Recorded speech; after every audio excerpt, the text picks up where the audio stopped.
shocking slap saves a life and exposes dark secrets behind wealth and power. Hey everyone, welcome back to Stories TH. Today, we've got a truly unbelievable story about a nurse and a millionaire that will surprise you and maybe even make you chuckle a little.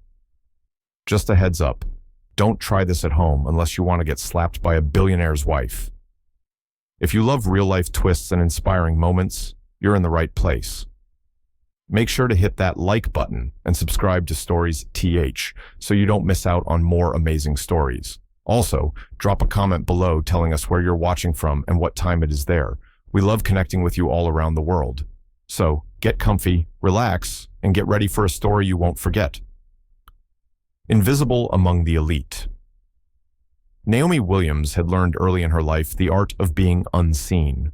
Not invisible in the magical sense, but the kind of invisibility that settles like a shadow, stretching quietly behind polished glass walls and glittering chandeliers. Working as a patient care technician at Manhattan's prestigious Avalon Medical Center, nestled in the heart of the city's most affluent district, she moved through corridors that gleamed under harsh LED lights, surrounded by the hum of life support machines and the cold scent of antiseptic. Her days were marked by the rhythm of sterile routines, checking vital signs, preparing rooms, assisting nurses and doctors. The staff around her wore their white coats and name badges like armor, speaking in clipped tones that carried the weight of authority. But Naomi was different. At 28, the youngest in her department and the only black woman on her floor, she carried a presence both quiet and resolute. She knew that in this world of privilege and precision, she was often overlooked, dismissed as just another cog in a vast machine that catered to the ultra-wealthy. There were moments when Naomi felt the sting of that invisibility keenly.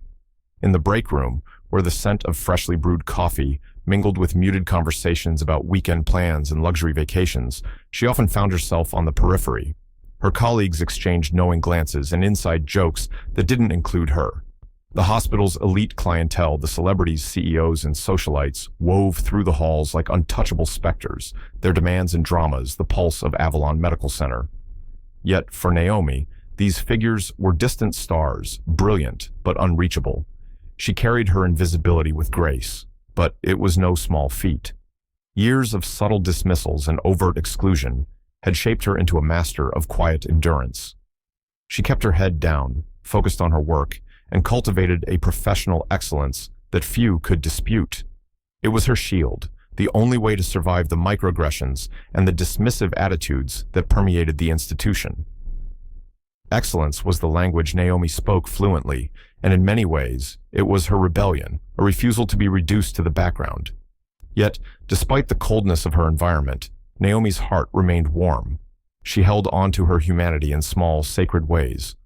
When she zipped up body bags in the morgue, she whispered silent prayers for the departed. When she encountered frightened patients or grieving families, she offered gentle words or a reassuring touch. Her empathy was a quiet act of resistance against the clinical indifference that often swallowed those around her. On a typical morning, Naomi arrived just before dawn, the city still wrapped in the soft silence of early light. The streets outside buzzed faintly with the first stirrings of the day-distant horns, the rustle of newspapers, and the hum of subway trains beginning their routes. In her modest apartment, she had sipped black coffee from a chipped mug, savoring the bitter warmth that anchored her before the demands of the day began.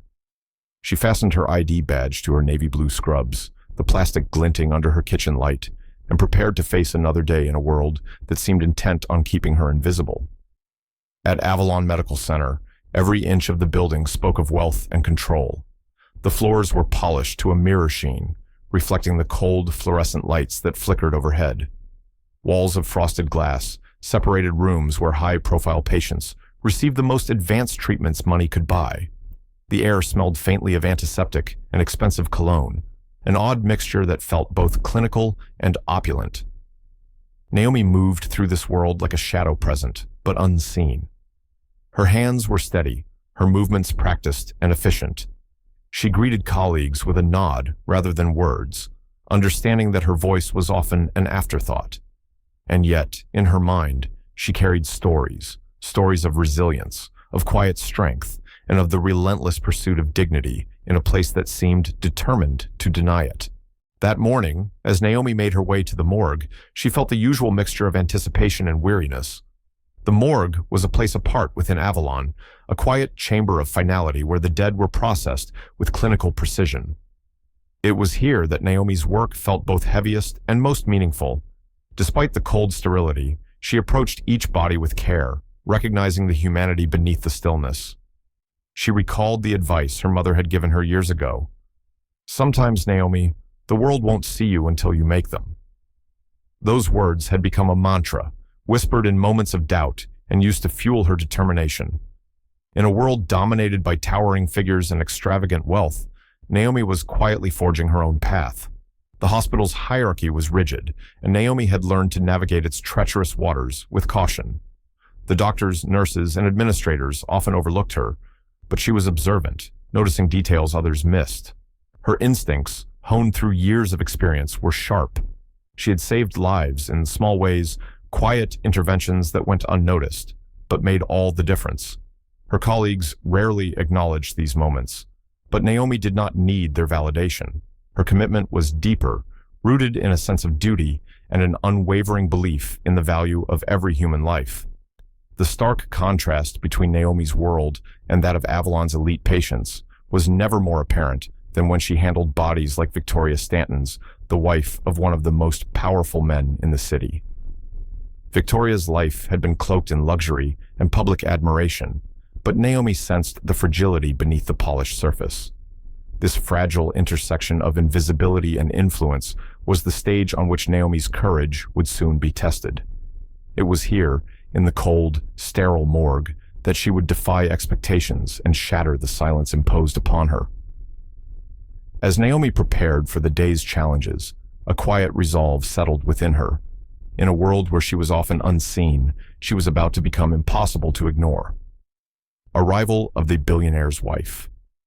The day began like any other at Avalon Medical Center. The steady pulse of activity, the hum of machines, the distant clatter of footsteps echoing through the gleaming halls. But beneath this familiar rhythm, Naomi Williams felt a shift in the atmosphere, an undercurrent of tension that wasn't there before. Whispers flickered like static through the staff rooms, and eyes darted nervously behind hastily closed doors. Something was coming, and everyone knew it. She was summoned early to the morgue, where security was tighter than usual. Two black SUVs idled outside the service entrance, their glossy surfaces reflecting the sterile hospital lights. Men in dark suits, faces unreadable, accompanied the transfer of a body draped in a pristine white sheet. Naomi's heart tightened at the sight. The name had already been whispered through the corridors like a ghost: Victoria Stanton, the wife of Richard Stanton, the tech mogul whose influence stretched across continents, whose fortune was whispered about in boardrooms and gala events alike. Victoria Stanton was more than a name. She was an icon of the elite, a socialite, whose radiant smile graced the pages of glossy magazines. Yet, Naomi had always felt that behind the flawless facade was a story untold, a truth masked by glittering appearances. Now, that story was ending, or so it seemed. As Naomi and her colleague, Marcus, prepared to receive the body, she felt a gnawing unease settle deep in her bones. She had handled many high-profile cases before, but this was different. The air around Victoria's arrival was charged, thick with unspoken fears and suppressed questions.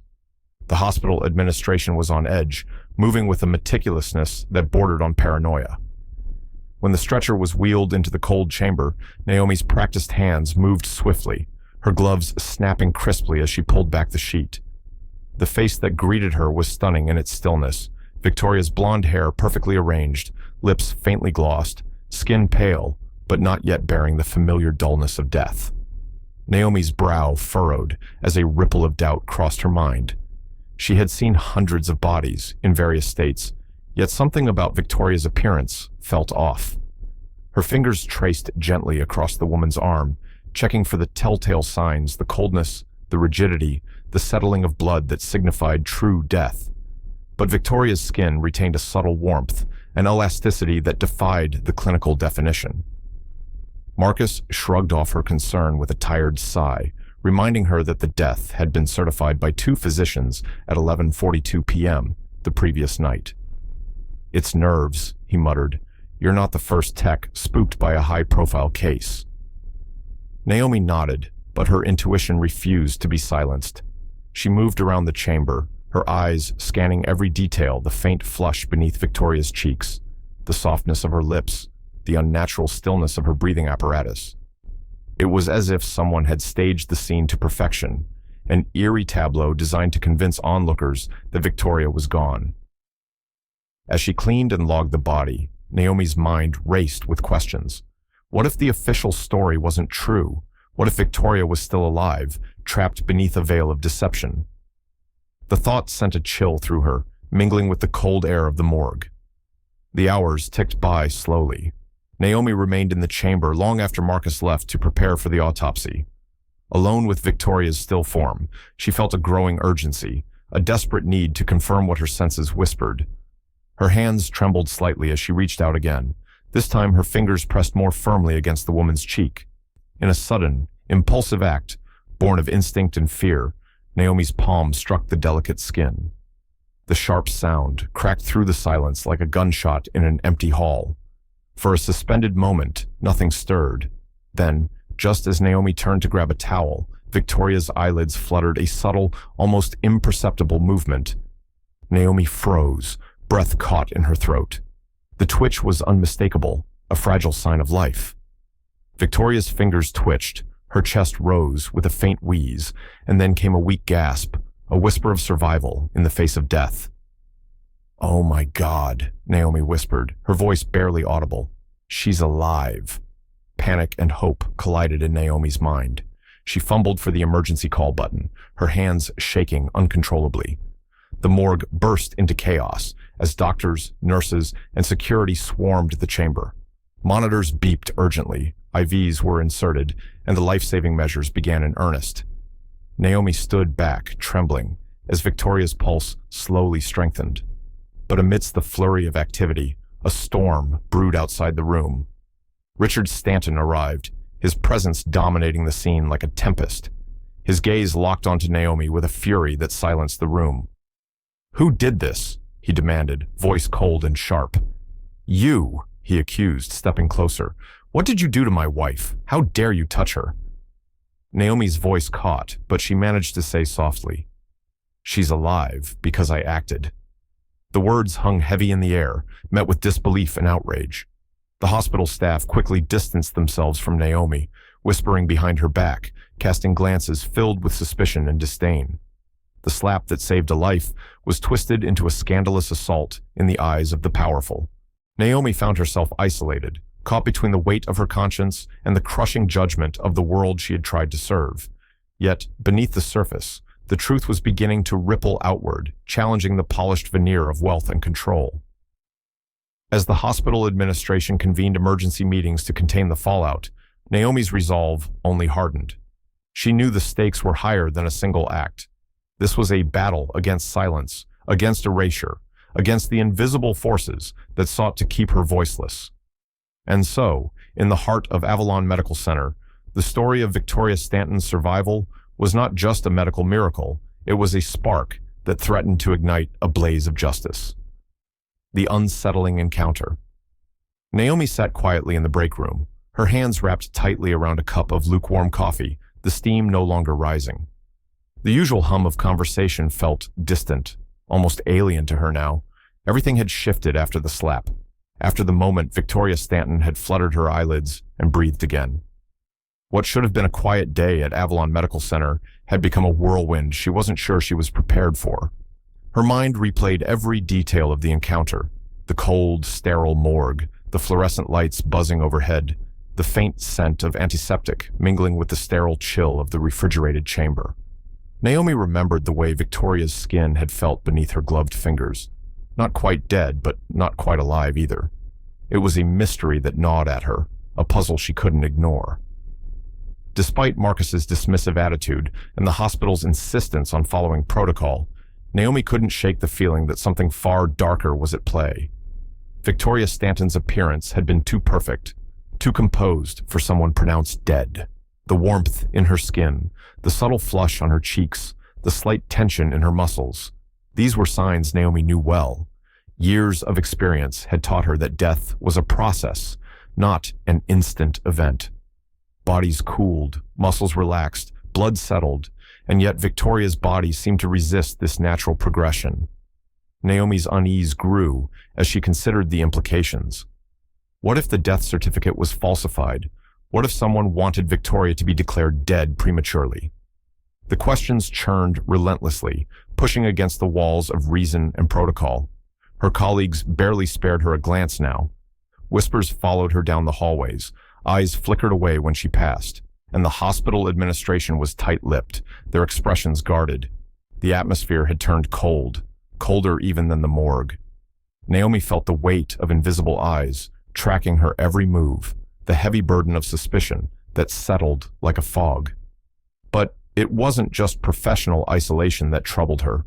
It was the creeping fear that her instincts might be right and that the stakes were far greater than she had imagined. There was something insidious lurking beneath the polished surface of Avalon Medical Center, something that threatened not only Victoria Stanton's life, but the very truth itself. One afternoon, as Naomi prepared the morgue for the next day's intake, a faint knock startled her. She turned to see Dr. Eliza Carter, a senior pathologist with a reputation for rigorous standards and a sharp mind. Eliza's eyes held a mixture of concern and curiosity. "Naomi," Eliza began cautiously, "I heard about the incident with Victoria Stanton. I want to know everything you observed." Naomi hesitated, but found herself drawn to Eliza's sincerity. She recounted her observations, the warmth, the tension, the flutter of eyelids. Eliza listened intently, nodding slowly. "That's troubling," Eliza admitted. "If what you're saying is true, it means someone bypassed standard verification procedures. It's not just negligence. It could be deliberate." Naomi's heart pounded. But why? Who would want to do that? Eliza sighed, her gaze drifting to the polished floors. Power, control, secrets. The higher you climb, the more dangerous the fall. Victoria Stanton's death, or supposed death, could be entangled in things beyond our understanding. That night, Naomi lay awake, the shadows in her modest apartment stretching long across the walls. She thought of Victoria, trapped between life and death, and the slap that had torn through silence and secrecy. She thought of Richard Stanton, his furious glare, and the cold power he wielded. The city outside was alive, indifferent to her turmoil. But Naomi felt anything but invisible now. She was a fulcrum, a pivot point in a story that demanded truth. Days passed with mounting pressure. Naomi was called into meetings with hospital administration, where polite questions masked threats and warnings. Her courage was praised in hushed tones but condemned openly. The slap that saved a life became the slap that threatened an empire. Through it all, Naomi clung to one certainty. Her instincts were right. Victoria Stanton was alive, and the world needed to know why she had almost been lost. One afternoon, as Naomi walked the hospital's sterile halls, she caught sight of a faded photograph tucked behind glass. In the administration wing, a young Victoria smiling at a gala, radiant in a shimmering gown.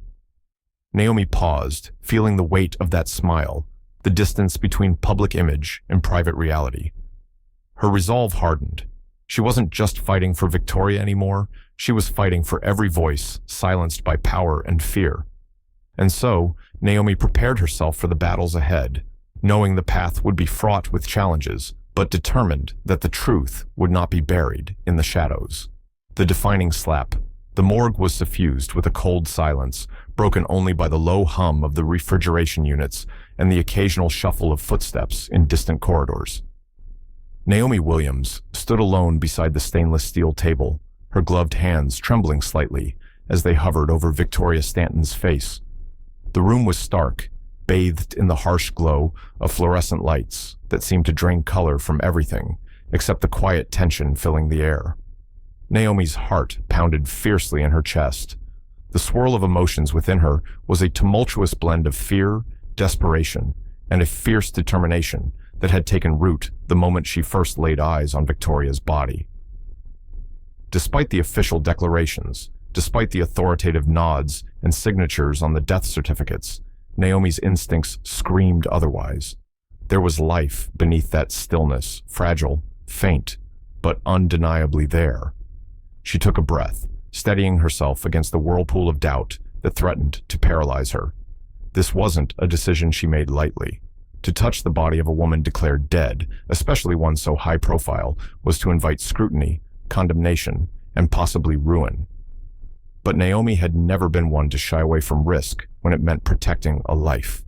Her hand rose slowly, gloved fingers brushing against the smooth skin of Victoria's cheek. The touch was gentle at first, a whisper of contact against cold porcelain.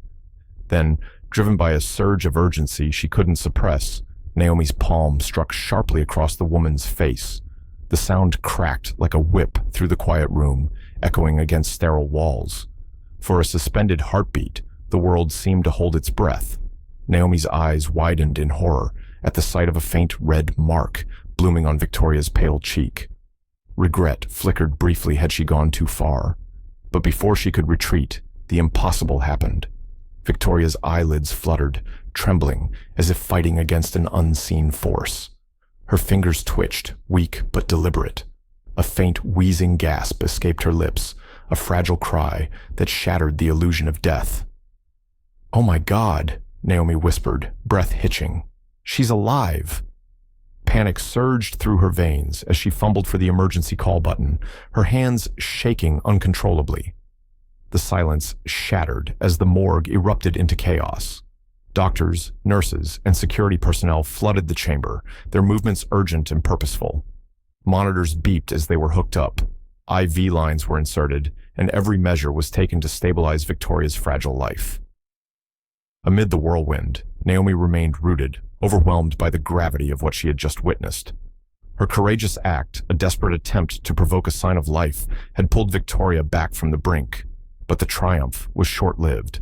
The heavy footsteps announced the arrival of Richard Stanton, his presence cutting through the commotion like a blade. His tailored navy suit was impeccable, his expression a storm of fury and disbelief. His eyes locked onto Naomi with a piercing intensity that made her stomach churn. "Who did this?" he demanded, voice low but deadly. Naomi stood frozen, her throat tightening as his gaze bore into her. "You," he said, stepping closer. "What did you do to my wife? How dare you touch her body?" She swallowed hard, finding the strength to respond. "She's alive because I acted." His eyes narrowed, his voice rising. "You assaulted her. This is unacceptable. Who authorized you to be alone with her? You crossed a line." The room fell into a heavy silence, the weight of his words pressing down on Naomi like a physical force. The hospital staff exchanged uneasy glances, their loyalty to the Stanton name evident. No one came to her defense. No one spoke of the red mark on Victoria's cheek or the life Naomi's intuition had saved. Naomi felt the room tilt beneath her feet. The slap, meant to be an act of mercy and courage, was being twisted into a scandalous assault. The powerful wanted to rewrite the narrative, to silence the voice that dared to speak truth. Her hands trembled, not from the chill of the morgue, but from the sting of isolation. She was the outsider in her own story, a black woman whose bravery was met with suspicion and disdain in a world that valued appearances over reality. As Victoria was rushed to intensive care, stabilized but still fragile, Naomi remained behind, her body tense and cold. She felt the eyes of the hospital staff on her back, heavy with judgment and fear. Yet, amidst the storm of doubt and hostility, Naomi held onto one unwavering truth. She had done what no one else would. She had chosen life over silence. Later that evening, alone in her small apartment, Naomi replayed the day's events in her mind. The cold metal of the autopsy table, the sound of her own palm striking Victoria's cheek, the flutter of a dying woman's eyelids. It was a moment she would never forget, the moment her courage cracked the veil of death and deception. But the aftermath was a different battle altogether. She was placed on administrative leave, a thinly veiled punishment disguised as protocol. Whispers spread through the hospital corridors, painting her as reckless and unstable. Yet, beneath the surface, a quiet wave of support began to build small notes of encouragement from nurses who had witnessed her strength, messages from colleagues who recognized the truth in her actions. Naomi's story was no longer just about a slap in a morgue. It was about defiance, faith, and the insistence that life was still there beneath the silence. As the city lights twinkled outside her window, Naomi understood that she had crossed a threshold. The path ahead was uncertain and fraught with challenges, but she was ready. Because sometimes, to be seen, you must first dare to break the silence. And Naomi Williams had done just that. Facing the wrath of power. The hospital corridor felt colder than usual as Naomi Williams made her way toward the intensive care unit, her footsteps echoing softly against the polished floors. Every glance from passing staff was a subtle reminder of the storm she had unleashed, one born from a desperate slap in a morgue, but now raging far beyond the sterile walls of Avalon Medical Center. Richard Stanton was waiting by the entrance to the ICU, his sharp gaze like a thunderclap breaking the fragile calm. The billionaire's stature was imposing, tall, impeccably dressed, and radiating an icy authority that seemed to chill the very air around him. As Naomi approached, he didn't offer a word of welcome or thanks. Instead, his eyes fixed on her with a cold, accusing intensity. "Who authorized you to be alone with my wife?" he demanded, his voice low but filled with simmering rage.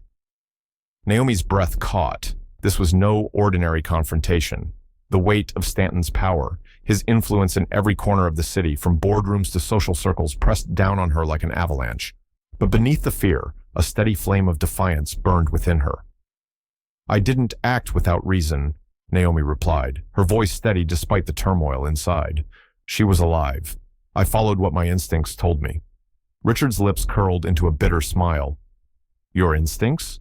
You slapped a woman declared dead. Do you understand what you've done? The scandal you've ignited?" Naomi met his gaze without flinching. "I saved her life. That's what I did." Around them, hospital staff watched silently, their expressions a mixture of discomfort and caution. Whispers fluttered through the air, some laced with doubt, others with thinly veiled contempt. The powerful didn't forgive easily, especially when their carefully constructed facades were threatened. Richard stepped closer, his tone dropping to a menacing whisper. "You overstepped. You crossed a line that no one in your position should ever approach. This isn't just about protocol. It's about respect, order, and maintaining control." Naomi felt the full force of his disdain, an unspoken reminder of her place in the hierarchy. The daughter of a janitor from Queens, the young black woman who had clawed her way into a world where she was expected to remain unseen. And now she was a threat. "You think I don't know what this means?" Richard continued, voice rising. "You're reckless, dangerous. The hospital will make sure you pay for this." Naomi's heart pounded, but her resolve only strengthened. "I don't regret it, not for a second." As Richard turned away, flanked by his legal team and security detail, Naomi felt the icy isolation deepen. The hospital administration was quick to distance themselves from her, issuing vague statements about protocol violations and ongoing investigations, while carefully avoiding any mention of Victoria's miraculous survival. In the days that followed, Naomi found herself the subject of quiet suspicion and overt hostility. Colleagues who once offered nods of greeting now avoided eye contact. The hospital's glossy halls seemed to close in around her, echoing with whispers and cold silences. Yet, amidst the storm, Naomi found unexpected allies. A few nurses reached out in private, offering words of encouragement and solidarity. Detective Marcus Velocian, assigned to investigate the incident, approached her with a measured respect that rekindled her hope. "You did what you had to do," he said one afternoon, leaning against the doorframe of her sparse office. "Not many would have had the courage." Naomi appreciated the honesty in his words. It was a reminder that beneath the layers of power and prejudice, there were those who valued truth and humanity. But the challenges were far from over. Richard Stanton wielded his influence like a weapon, threatening lawsuits, leveraging media contacts, and pressuring the hospital to suppress the story. The narrative was being rewritten. Naomi was painted as a reckless technician, a threat to the hospital's reputation, and a liability to be managed. One evening, as Naomi sat alone in her apartment, her phone buzzed with a message from an anonymous number. "You're not alone. Keep fighting." It was a small spark, but it illuminated the darkness that threatened to consume her. Naomi clenched her fists, feeling the weight of the battle ahead. This was more than a struggle for her own vindication. It was a fight against a system built to protect the powerful at the expense of truth and justice. In the quiet moments before sleep, she often thought of Victoria Stanton, the woman who had been declared dead but was now fighting to reclaim her life. Their lives were intertwined by that single moment of defiance, that slap that shattered silence and sparked a reckoning. Naomi knew that the road ahead would be fraught with challenges, but she was ready to face the wrath of power, because sometimes standing for what's right means standing alone. And Naomi Williams was no stranger to solitude. Behind the veil, a toxic marriage. The city lights outside cast a dim glow through the blinds of Victoria Stanton's hospital room, flickering softly on the sterile white walls. Inside, the woman once admired as a flawless icon of luxury now lay frail, her blonde hair tousled, and her pale face etched with lines of fear and exhaustion. The Victoria that Naomi Williams had seen on magazine covers' radiant gowns, sparkling events. The perfect smile had dissolved into a woman imprisoned not by gilded cages, but by a far more insidious force, a marriage marred by control, fear, and silence. Naomi sat beside Victoria's bed, her presence a quiet comfort amidst the clinical surroundings. The hospital had finally allowed a small circle of trusted caregivers and confidants, but the atmosphere was thick with unspoken truths. Victoria's story, once hidden behind the shimmering veil of wealth and glamour, was now unraveling with the fragile honesty of a woman desperate to reclaim her life. It wasn't long before Victoria confided the truth, a tale of love twisted by possession, a gilded prison where appearances masked deep suffering. She spoke in hushed tones, her voice trembling as she recounted years of isolation, fear, and calculated manipulation at the hands of Richard Stanton. "He controlled everything," she whispered one evening, eyes flickering with pain. "My phone, my finances, even who I could see. I was a trophy, a prize to be displayed, but never truly known." Naomi listened intently, feeling the weight of those words settle heavily between them. It was a narrative that echoed the experiences of countless women hidden behind the facades of perfection, an existence where love was conditional, tethered to obedience and silence. Victoria's lips pressed into a thin line as she recounted the threats, the veiled warnings, the legal battles waged to keep her confined. "I tried to leave once," she admitted, voice breaking.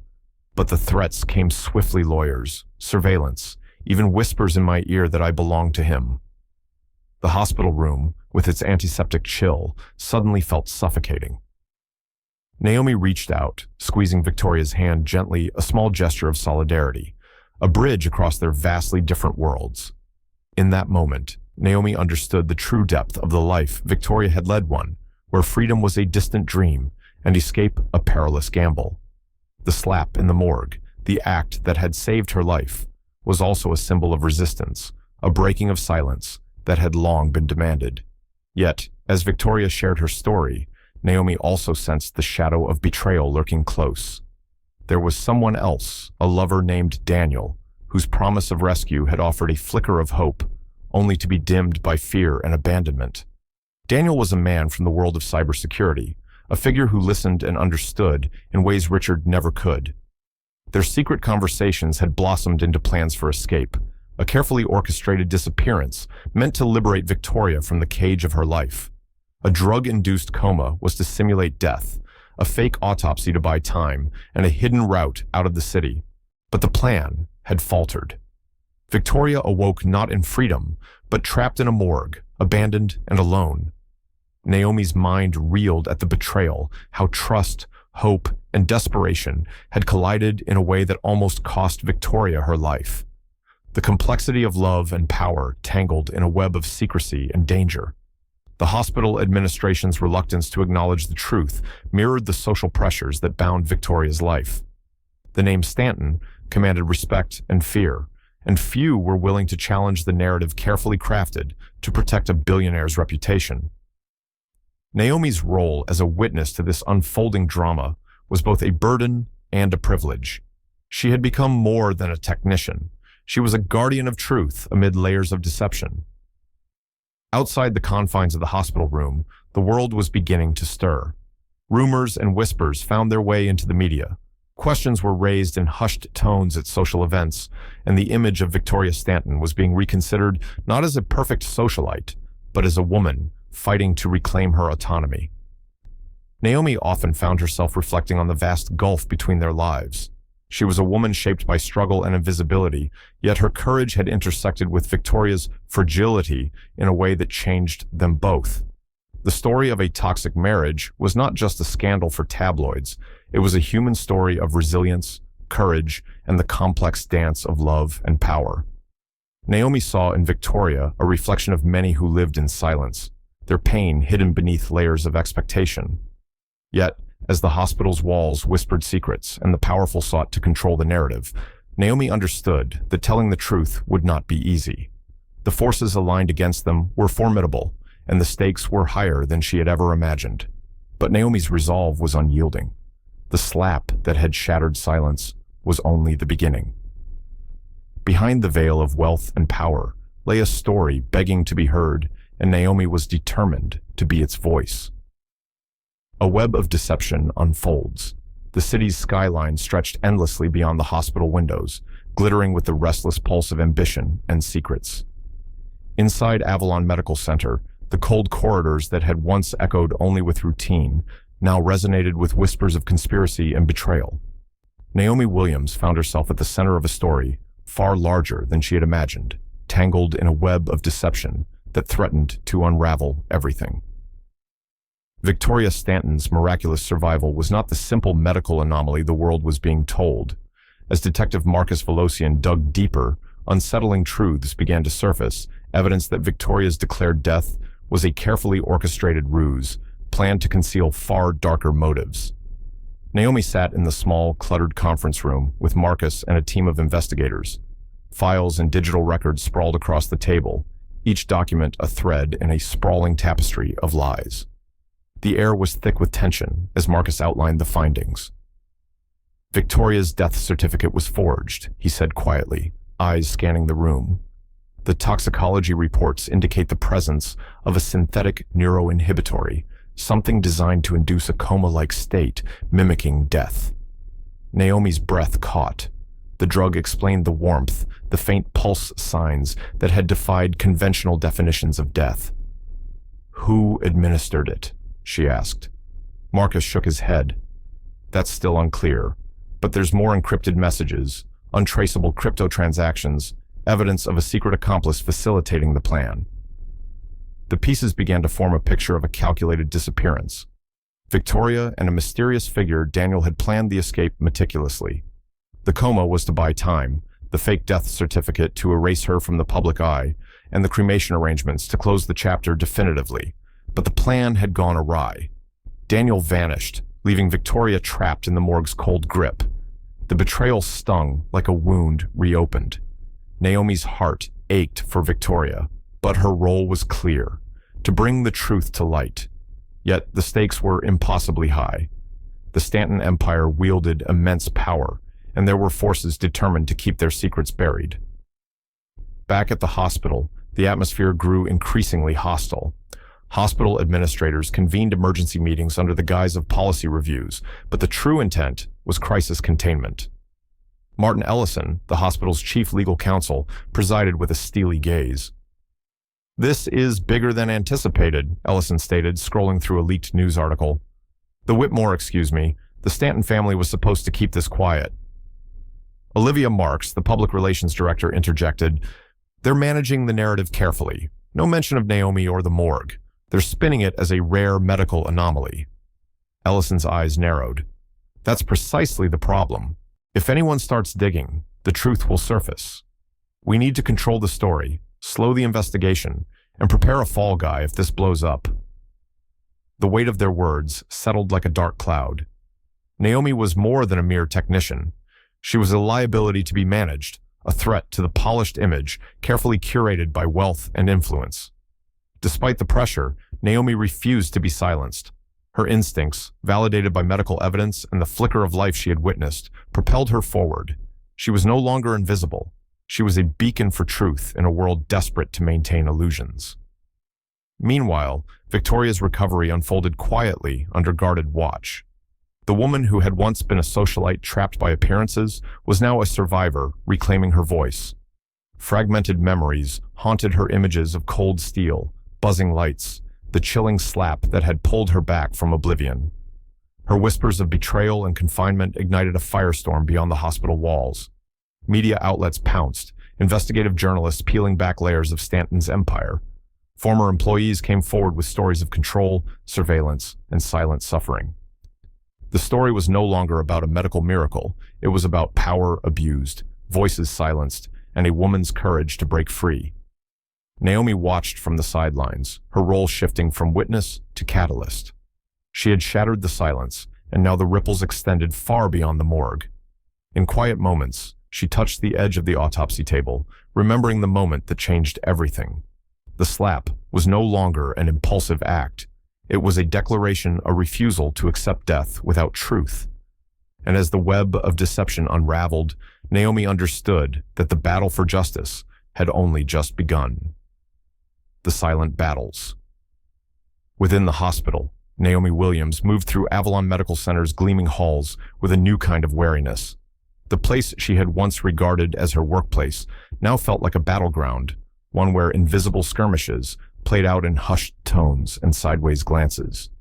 The slap that had saved Victoria Stanton's life had also shattered the fragile peace, exposing fault lines of power, prejudice, and politics that pulsed beneath the hospital's pristine surface. The hospital administration had rallied quickly, masking their unease with rehearsed statements and carefully crafted policies. Officially, they expressed support for Naomi's courage, but emphasized the need to uphold protocol. Unofficially, whispers floated through the corridors, warnings to stay quiet, to avoid entanglement in a scandal that threatened to consume the institution's reputation. Naomi found herself the subject of subtle ostracism. Colleagues who once greeted her with nods now averted their eyes. Conversations paused when she entered rooms. The lunchroom, once a place of brief camaraderie, became an arena of avoidance. She noticed how the hospital's higher-ups navigated the crisis with surgical precision, steering conversations away from the morgue incident and redirecting attention to routine investigations. The chief operating officer, a woman named Catherine Monroe, met Naomi's gaze with a polite but unreadable expression during a tense meeting. "We must balance transparency with discretion," Catherine said carefully. "The hospital's reputation is paramount." But Naomi knew the subtext. Her reputation was expendable. There were days when the weight of isolation pressed so heavily that Naomi questioned her own resolve. Doubts whispered in the quiet corners of her mind. Had she acted recklessly? Was her intuition misplaced? The sterile corridors offered no solace, only the sterile echo of footsteps that marked her passage like a lonely drumbeat. Yet beneath the surface, currents of support quietly gathered strength. A few brave nurses reached out, their voices gentle but firm. One evening, Maria, a seasoned RN, slipped a handwritten note into Naomi's locker. "You saved a life. Don't let them silence you." Detective Marcus Velocian became a steady presence, a professional ally who understood the gravity of Naomi's courage. His questions were thorough but respectful, his words a balm to the wounds of suspicion and doubt. "You have the evidence," he told her once, "and that counts for something." Naomi clung to these lifelines, drawing strength from the rare moments of solidarity. The hospital's internal politics were labyrinthine. Meetings behind closed doors involved legal counsel, public relations strategists, and senior administrators plotting damage control. They debated how to manage media inquiries, how to frame statements to avoid admitting fault, how to discredit any voices that challenged the carefully constructed narrative. "Naomi is a liability," one senior administrator muttered during a heated session. "Her story jeopardizes partnerships and donations." Another countered, "But silencing her risks public backlash if the truth leaks." The room fell silent. The cost of truth weighed against institutional survival. Amid these silent battles, Naomi resolved to persist. She began documenting her observations meticulously, compiling notes, medical reports, and personal reflections. Every detail mattered: the warmth in Victoria's skin, the hesitation of colleagues, the inconsistencies in paperwork. Her determination was a quiet rebellion against the forces that sought to erase her story. She found refuge in small acts of defiance, a whispered conversation with a fellow technician, a discreet gesture of encouragement to a nurse feeling sidelined, a steady commitment to honesty despite the risks. Naomi also confronted the emotional toll. Nights were restless, haunted by the memory of Victoria's fluttering eyelids, the sound of the slap echoing like a bell that would never cease ringing. She wrestled with the loneliness that accompanied being both seen and unseen, visible enough to be blamed, invisible enough to be dismissed. One rainy afternoon, as she sat in her cramped apartment, a knock at the door startled her. It was Carl, her colleague from the morgue, face pale and eyes filled with uncertain hope. "They're asking for you," he said quietly. "Administration and legal people in suits." Naomi nodded slowly, feeling the familiar knot of anxiety tighten. She knew the meetings would be grueling, the questions probing. Yet, beneath the tension, there was a sense of momentum, an undeniable shift in the hospital's culture, sparked by her courage. As she prepared to face the next round of battles, Naomi understood that her fight was no longer just for herself or Victoria. It was for every silenced voice, every overlooked truth in the shadows of Avalon Medical Center. And in that understanding, she found her strength, unexpected alliances, and support. The sterile lights of Avalon Medical Center flickered softly as Naomi Williams walked through the hospital corridors, feeling the familiar weight of scrutiny settling around her like a cloak. Despite the isolation and the cold glances from colleagues, she had begun to notice something shifting, a subtle change beneath the surface, the quiet emergence of unexpected allies who believed in the truth she carried. Her days were filled with the demands of work and the relentless undercurrent of suspicion, but moments of encouragement appeared like small beacons in the darkness. Maria, the seasoned nurse who had slipped that note into her locker, continued to offer quiet solidarity, sometimes pausing in the hallway to offer a reassuring smile or a whispered word of encouragement. Those small gestures were lifelines, reminders that Naomi was not alone. One afternoon, as Naomi prepared supplies in the nurses' station, a young intern named Jasmine approached hesitantly, clutching a clipboard nearly too large for her hands. "Ms. Williams," she began softly, "I just wanted to say thank you for speaking up. It's hard to be seen, especially when you're different. You've given me courage." Naomi's heart swelled with gratitude. Jasmine's words echoed the experiences of so many young professionals, feeling overlooked, unheard, yet yearning to make a difference. In that moment, Naomi recognized the ripple effect of her actions, how one brave act could inspire countless others. The hospital's undercurrents of tension didn't diminish overnight, but Naomi began to build a small network of trust and support. Fellow technicians, nurses, and even some doctors who had once dismissed her now sought her counsel, valuing her keen observations and unwavering integrity. It was a fragile alliance, forged in adversity, but powerful in its potential. Detective Marcus Velocian remained a steady presence amid the chaos. His investigations were meticulous, his respect for Naomi evident in every conversation. "You saw what others ignored," he said during one late evening meeting in a quiet conference room. "That's bravery, not recklessness." Their conversations often delved beyond the facts, touching on the emotional toll of challenging powerful interests and confronting systemic bias. Marcus understood the isolation Naomi faced, and his support was a balm against the creeping loneliness. Yet, not all allies were found within the hospital's walls. Anonymous messages arrived, emails, texts, and notes from strangers who had heard whispers of Naomi's courage. Nurses from distant clinics, healthcare workers who had faced similar silencing, and even patients who had witnessed her compassion, reached out, sharing stories of their own struggles and gratitude. These connections, though distant and sometimes intangible, reinforced Naomi's resolve. She was part of a larger movement, one that valued truth, empathy, and the courage to speak out. However, the Stanton family's influence cast a long shadow. Media outlets were quick to sensationalize the story, focusing on scandal rather than truth. Richard Stanton's legal team launched a campaign to discredit Naomi, painting her as unstable and unprofessional. The hospital administration, caught between protecting their reputation and acknowledging wrongdoing, walked a precarious line. In response, Naomi worked tirelessly to document every detail, every interaction. She compiled medical records, witness statements, and her own reflections into a comprehensive narrative. Her goal was clear: to ensure that when the truth emerged, it would be undeniable. In quieter moments, Naomi allowed herself to reflect on the journey so far. The slap in the morgue, once an impulsive act born of desperation, had become a defining moment, a catalyst for change that extended far beyond Avalon Medical Center. She thought often of Victoria Stanton, now recovering and reclaiming her voice.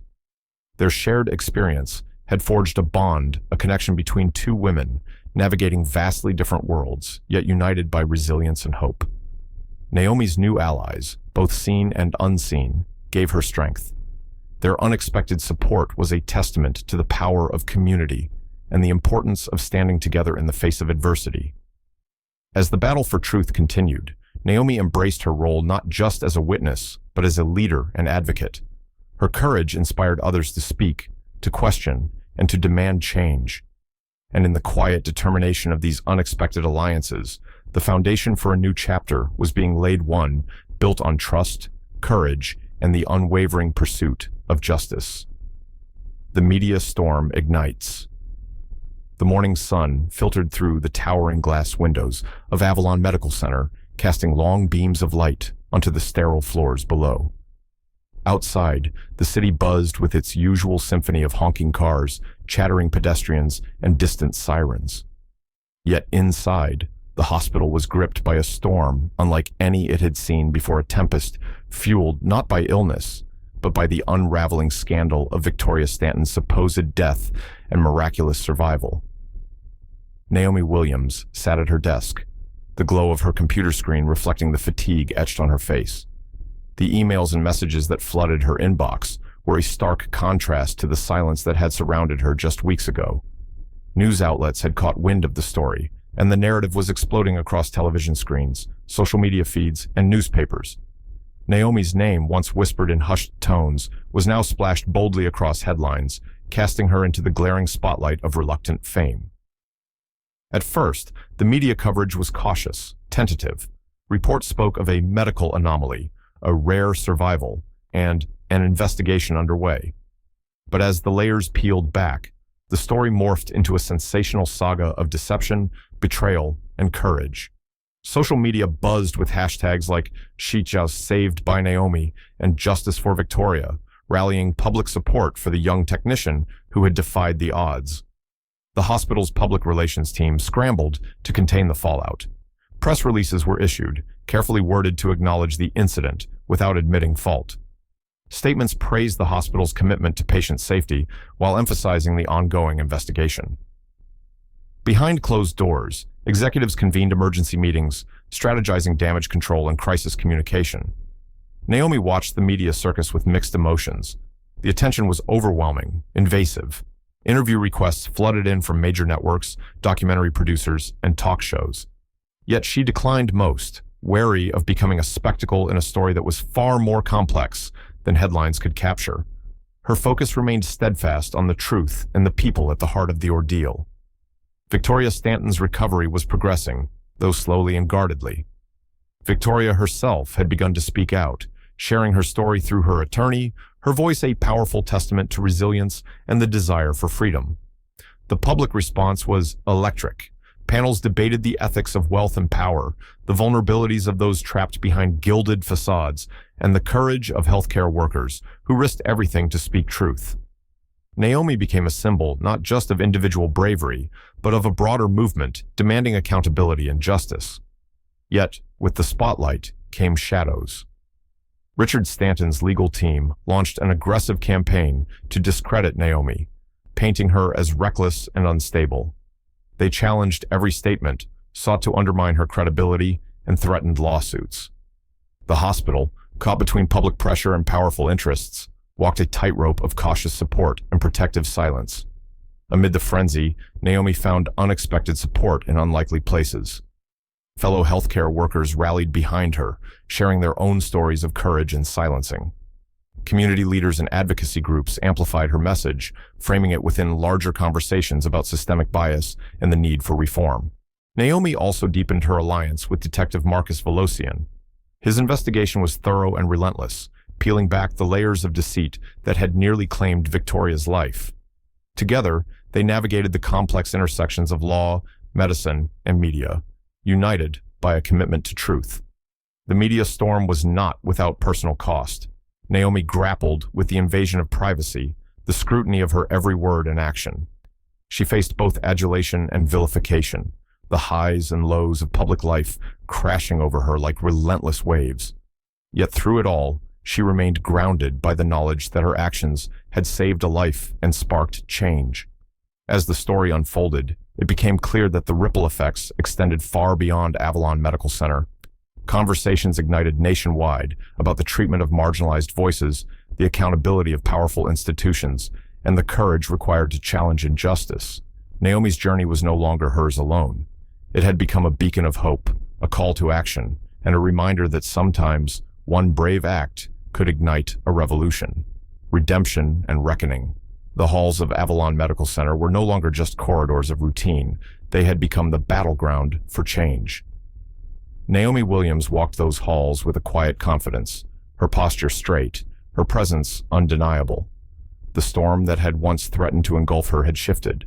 Now she stood at the center of a reckoning that was transforming not only the hospital, but the very culture that had sought to silence her. The internal investigation, sparked by the public outcry and media scrutiny, unfolded with a relentless intensity. Hospital administrators, previously guarded and evasive, were forced to confront uncomfortable truths. Reports revealed a cascade of failures, protocols ignored, corners cut, voices dismissed. The attending pathologist, who had certified Victoria Stanton's death without thorough verification, resigned amidst the scandal. 3 staff members faced suspension pending disciplinary hearings. The hospital board, once complacent, took unprecedented steps toward accountability. Naomi's role evolved from that of a technician under suspicion to a symbol of integrity and courage. She was formally reinstated, her administrative leave lifted amid an official apology that acknowledged her critical role in saving a life.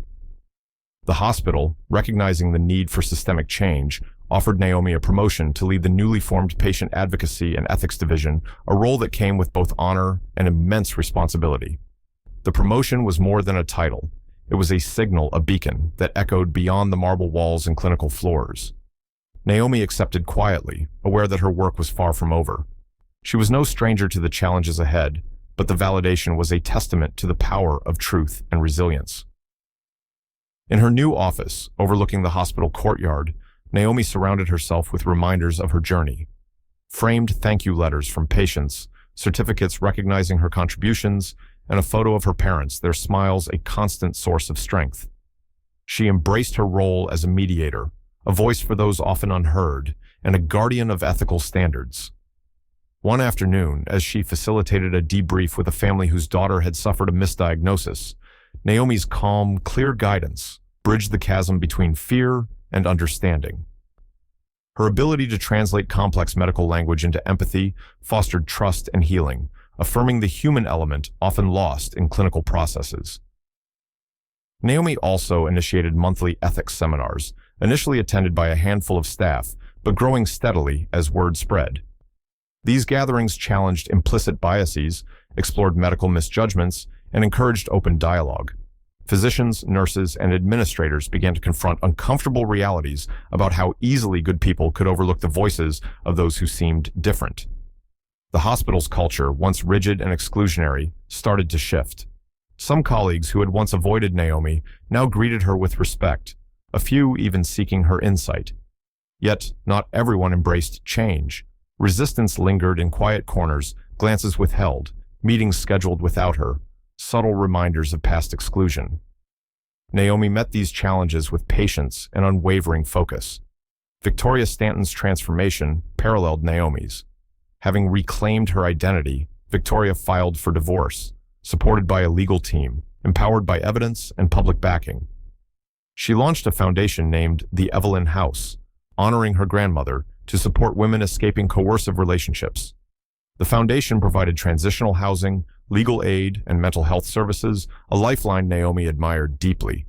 Their connection endured, marked by mutual respect and shared purpose. Victoria often invited Naomi to participate in foundation events and staff training, recognizing the vital role Naomi played in the broader fight for justice. Naomi's journey was not without personal reflection. She contemplated the narrow margin between life and death the moment her instinct overrode protocol and saved Victoria. The memory of that slap was no longer a source of regret, but a symbol of faith and defiance.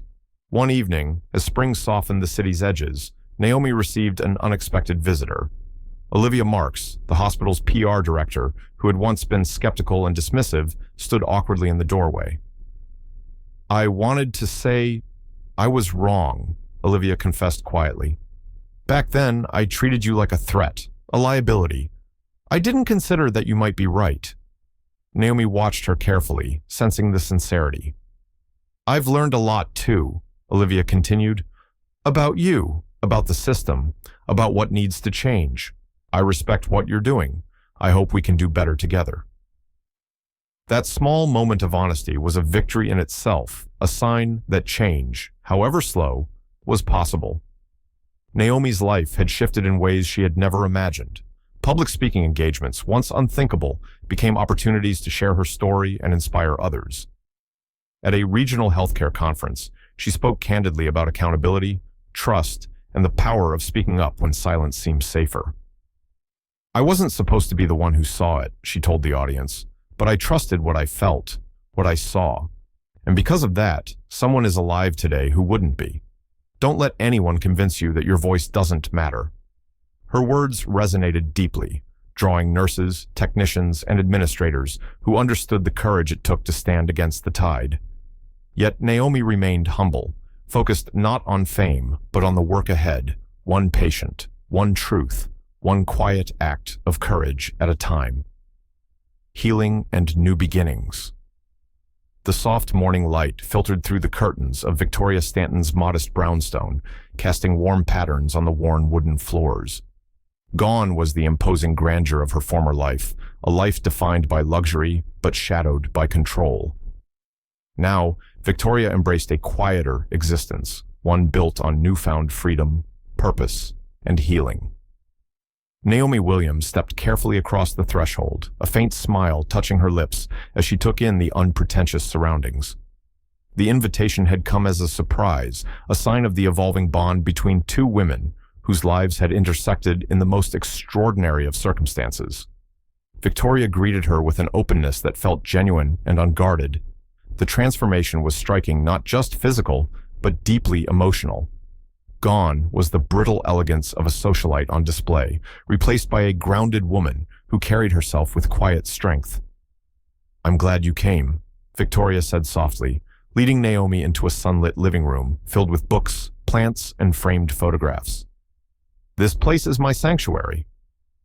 As they settled into comfortable chairs, Victoria shared her journey of recovery, the challenges of reclaiming her identity, the struggle to overcome fear, and the determination to turn pain into purpose. The foundation she had established, the Evelyn House, was already making a difference, providing refuge and support to women escaping abusive situations. Naomi listened intently, her admiration deepening. The work they were doing was more than a response to past trauma. It was a beacon of hope for countless others trapped in silence. Their conversations often drifted to shared reflections on courage and resilience. Victoria spoke of the moment Naomi's slap had shattered the silence, how it had pulled her back from the brink and ignited a spark of life.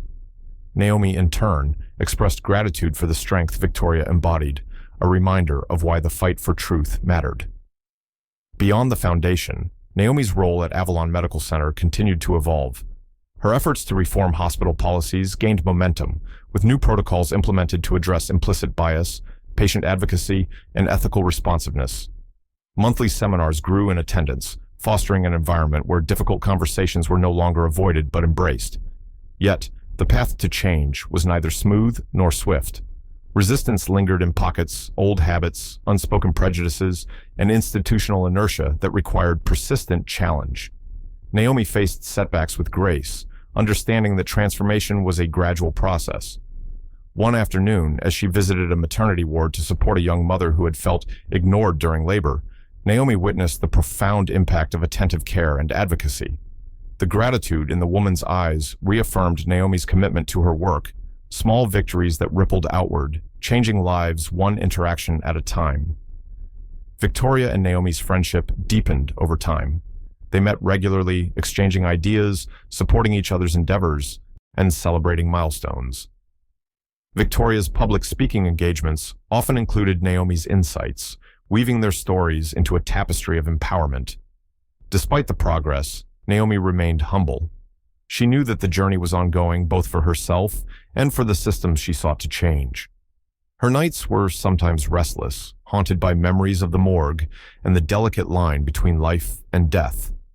But each morning brought renewed purpose. The city outside buzzed with activity, indifferent yet full of possibility. Naomi moved through it with a calm anchored, deep within a calm, born of conviction and the knowledge that her courage had sparked something enduring. In quiet moments, she revisited the morgue, not in sadness, but in reflection. The cold stainless steel table where Victoria had once lain was a monument to resilience, a reminder that even in the darkest places, life could find a way. The slap that had begun it all was no longer just an act of desperation. It was a testament to the power of listening to one's instincts, of trusting the voice that demands action, even when the world insists on silence. Naomi and Victoria's stories were intertwined two women whose courage had challenged a system, changed a life, and ignited a movement. And as they looked toward the future, they knew their work was far from finished. Together, they embraced new beginnings, building a legacy of hope, justice, and healing that would reach far beyond their own lives. The ripple effect. Beyond Avalon Medical Center. The early morning sun spilled through the tall windows of Avalon Medical Center's ethics office, illuminating the modest space where Naomi Williams sat, reviewing a stack of letters. These weren't just any letters, they were messages from strangers, from patients, nurses, young healthcare workers, and advocates across the country. Each one bore testimony to a shared struggle, to the courage that Naomi's story had ignited far beyond the hospital's walls. It had been nearly 2 years since that fateful morning when Naomi's gloved hand struck the face of a woman declared dead, an act that would unravel a complex web of deceit, power, and silencing. The ripple effects of that moment had expanded in ways Naomi could never have anticipated, touching lives and challenging institutions nationwide. The letters told stories of pain and resilience. A nurse from a rural clinic wrote of finally feeling seen and heard, empowered by Naomi's example to speak up against neglect. A young black med student shared how Naomi's courage had renewed her determination to persevere in a system that often tried to erase her. Patients expressed gratitude for advocates like Naomi, who fought tirelessly to ensure dignity and respect in their care. Naomi folded the letters carefully, placing them in a drawer now filled with dozens of such testimonies. They were more than words. They were fuel for the work that lay ahead. Avalon Medical Center itself had undergone profound transformation. The once rigid and silent corridors now echoed with dialogue's open forums where staff confronted implicit biases, challenged outdated practices, and committed to a culture of accountability.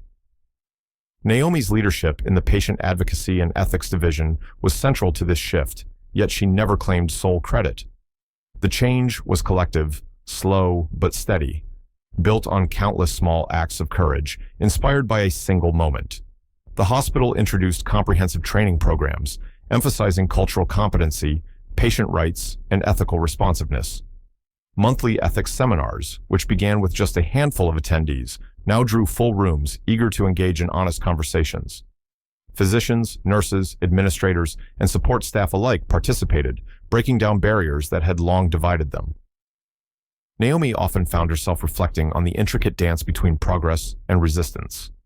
While many embraced change, others clung to old hierarchies and prejudices, their discomfort a reminder that true transformation required persistent effort. Her own journey mirrored this dynamic. Though respected and valued by many, Naomi occasionally faced subtle reminders of past exclusion colleagues who hesitated to include her in decision-making, lingering biases that whispered beneath professional facades. She met these challenges with grace, channeling them into her advocacy for inclusivity and justice. Victoria Stanton's foundation, the Evelyn House, flourished as well. With grants secured and programs expanding, the organization became a vital resource for women escaping coercive and abusive relationships. Naomi's insights into healthcare advocacy enriched the foundation's outreach, creating bridges between medical institutions and community support networks. Their partnership extended beyond professional collaboration into deep friendship. They shared moments of joy and vulnerability, their bond forged in adversity and strengthened by shared purpose. Victoria's public appearances, where she spoke candidly about her experiences, broke stigmas and inspired countless listeners. Naomi often accompanied her, providing context and support, their combined voices resonating powerfully. Yet, the journey was not without its personal costs. Naomi grappled with the emotional weight of her experiences, the haunting memories of the morgue, the relentless scrutiny, the burden of being both hero and target. She sought solace in quiet rituals, early morning walks through the city, moments of meditation, the comforting routine of a cup of tea as evening fell. Her apartment, though modest, became a sanctuary, a space filled with reminders of resilience, framed letters from grateful patients, photographs of family, a small collection of books on ethics and social justice. Naomi also became a mentor to young healthcare professionals, especially women of color navigating challenging environments. She encouraged them to trust their instincts, to speak their truths, and to persevere despite systemic obstacles. The media's spotlight on Naomi had faded from sensational headlines, but remained persistent in thoughtful features and documentaries exploring the deeper issues her story illuminated. She declined most offers, preferring to focus on tangible change rather than fame. Occasionally, she would receive messages from strangers, notes of thanks, invitations to speak, or simply words of encouragement. Each was a reminder that courage, once sparked, could ignite movements. Naomi's impact extended into policy arenas as well. She consulted with healthcare organizations, contributed to the development of patient rights legislation, and participated in panels addressing systemic inequities in medical care. The hospital's renewed commitment to ethics and transparency became a model studied and emulated by other institutions. Naomi's work, born of a single courageous act, had sown seeds of change reaching far beyond Avalon's walls. Reflecting on her journey, Naomi recognized the power of one moment a moment, of listening to one's intuition, of choosing action over silence. The slap in the morgue was more than an impulsive act. It was a declaration that life, dignity, and truth mattered, no matter the cost. Her story was not an endpoint, but a beginning, a call to all who faced injustice, to rise, to speak, and to act. As Naomi looked toward the future, she embraced the ongoing journey with hope and determination. There were battles yet to fight, voices yet to be heard, and lives yet to be changed. And she knew she would not walk that path alone. Legacy and the path forward. The late afternoon sun cast a warm glow over Avalon Medical Center's courtyard, where nurses sipped coffee beneath blooming magnolia trees and staff gathered in small clusters, exchanging stories and ideas. The hospital, once a place of silent corridors and unseen struggles, had blossomed into a community of accountability, empathy, and hope. At the heart of this transformation stood Naomi Williams, whose quiet courage had sparked a revolution far beyond the walls of the morgue. Naomi walked through the courtyard, her steps steady and purposeful. Her role as senior patient advocate and ethics leader had grown beyond expectations. Each day brought new challenges, complaints to investigate, training sessions to lead, policies to review, but also moments of profound fulfillment. She was not just a voice for the voiceless, she was a catalyst for change. Her office was a reflection of her journey. Photographs of grateful patients, certificates of recognition, and a growing collection of letters from healthcare workers across the nation adorned the walls. A small vase held dried lavender, a gift from a pediatric patient, its subtle scent a reminder of the lives touched by compassion and advocacy. Naomi's approach to her work was deeply personal. She understood that behind every complaint or case was a human story, often of pain, fear, or neglect. She listened with empathy, bridging the gap between patients and providers, fostering trust and healing. One particularly poignant case involved a young immigrant man who struggled to understand his discharge papers due to language barriers.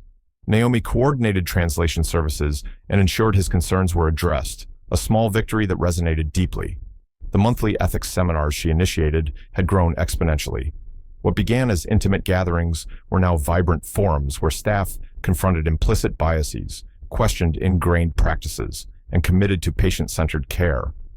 Physicians who once dismissed Naomi now sought her insight, recognizing the value of diverse perspectives. Yet, Naomi remained grounded. She never lost sight of the humble beginnings, the cold morgue, the slap that saved a life, the battles fought in silence. Those memories fueled her determination to create a system where such courage would be nurtured, not punished. Her partnership with Victoria Stanton endured as a source of inspiration. The foundation, the Evelyn House, expanded its reach, providing transitional housing, legal aid, and mental health support to women escaping abusive situations. Naomi's contributions to healthcare advocacy enriched the Foundation's programs, strengthening the bridge between medical institutions and community resources. Their friendship was a testament to resilience and shared purpose. Together, they spoke at conferences, led workshops, and advocated for systemic change, their voices echoing far beyond the confines of their personal histories. Naomi's influence extended into policy-making arenas. She consulted with healthcare organizations, contributed to patient rights legislation, and participated in national panels addressing systemic inequities in medical care. Her story became a beacon, inspiring a new generation of healthcare professionals committed to justice and empathy. Despite her accomplishments, Naomi remained humble and focused. The spotlight of public attention had faded, replaced by the steady work of transformation. She found joy in small victories, a patient's gratitude, a staff member's newfound understanding, a policy change that improved care. Her personal life, once overshadowed by the demands of advocacy and scrutiny, blossomed quietly. Family remained her anchor, their support unwavering through the trials and triumphs. Naomi often reflected on the journey, the risks taken, the sacrifices made, and the lives changed. The slap that had once been a moment of desperation was now a symbol of faith and defiance, a reminder that courage could alter destinies. As she stood in the courtyard, watching the interplay of light and shadow, Naomi felt a profound sense of peace. The path forward was still unfolding, filled with challenges and opportunities. But she was ready, rooted in purpose, surrounded by allies, and guided by the unwavering belief that every voice mattered. The legacy she was building was not just her own. It belonged to all who dared to speak, to listen, and to act. And in that legacy, hope flourished.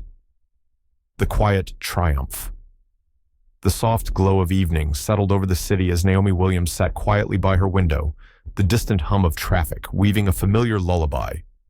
Her small apartment, modest and unassuming, was filled with the tangible echoes of a journey that had transformed not just her life, but the lives of many. The journey had begun with a moment of instinct, a single slap across the face of a woman declared dead but very much alive beneath the surface. That act, born of desperation and courage, had unraveled a complex web of silence, deception, and systemic failure. It had brought Naomi from the shadows of invisibility into a light she neither sought nor desired, but had learned to embrace. In the months and years that followed, the ripple effects of Naomi's bravery continued to spread. Avalon Medical Center, once a place where voices like hers were muted, had become a beacon of change. New policies, comprehensive training, and a culture of accountability were taking root, nurtured by the tireless efforts of those committed to justice. Naomi's role as senior patient advocate and ethics leader placed her at the forefront of this transformation. Her days were filled with stories of pain and healing, struggle and hope. She listened with empathy, bridging gaps between patients and providers, guiding conversations that fostered trust and understanding. The letters she received from nurses in remote clinics, from young medical students finding their voices, from patients whose lives were touched by advocacy, were reminders of the profound impact one individual could have. Her friendship with Victoria Stanton, once a socialite trapped by circumstances, had blossomed into a partnership rooted in shared purpose. Together, they championed causes that extended far beyond their personal stories, creating foundations and forums for empowerment. Yet, Naomi remained grounded in humility. The spotlight of public attention had dimmed, replaced by the quiet work of everyday change. She found joy in small victories, a patient's smile, a colleague's newfound awareness, a policy that improved care. At times, the memories of the morgue, the cold steel, the buzzing lights, the sound of that slap surfaced unbidden. But they no longer carried the weight of trauma. Instead, they were a testament to the power of faith and action. As Naomi gazed out over the city, she understood that her story was not an endpoint but a beginning, a call to all who faced injustice to stand, to speak, and to act. The quiet triumph she had achieved was a beacon illuminating the path for others to follow. And in that light, hope endured. This story reminds us of the profound impact one courageous act can have in the face of injustice and silence. Naomi's intuition and bravery broke through layers of deception and indifference, ultimately saving a life and sparking systemic change. It teaches us the importance of trusting our instincts, even when the world around us urges silence or conformity. In our own lives, we often face moments where speaking up feels risky or uncomfortable, but it is precisely in those moments that courage is most vital. Moreover, the narrative highlights the value of empathy, persistence, and integrity in creating meaningful change. Change rarely comes from grand gestures alone. It grows from small, steady acts of honesty and compassion. For mature audiences, this story encourages reflection on how we respond to injustice in our personal and professional lives, inspiring us to become advocates for truth and fairness. It challenges us to listen deeply, not just to others, but to our own inner voice, and to act with conviction, knowing that even the smallest actions can ripple outward, transforming communities and institutions. In the quiet moments after the storm, we find the strength to heal and the courage to hope. Victoria's journey from shadows into light reminds us that no matter how dark the path, resilience and compassion can guide us home. Naomi's story whispers gently to our hearts that even a single act, a brave choice, can change lives and inspire change. Let us carry this soft flame within us, nurturing truth and kindness in our own worlds. Remember, every voice matters, every gesture counts. Thank you for sharing this moment with us. If this story touched you, please like and subscribe to Stories TH for more inspiring journeys. And don't forget to tell us where you're watching from and what time it is. There we love connecting with you.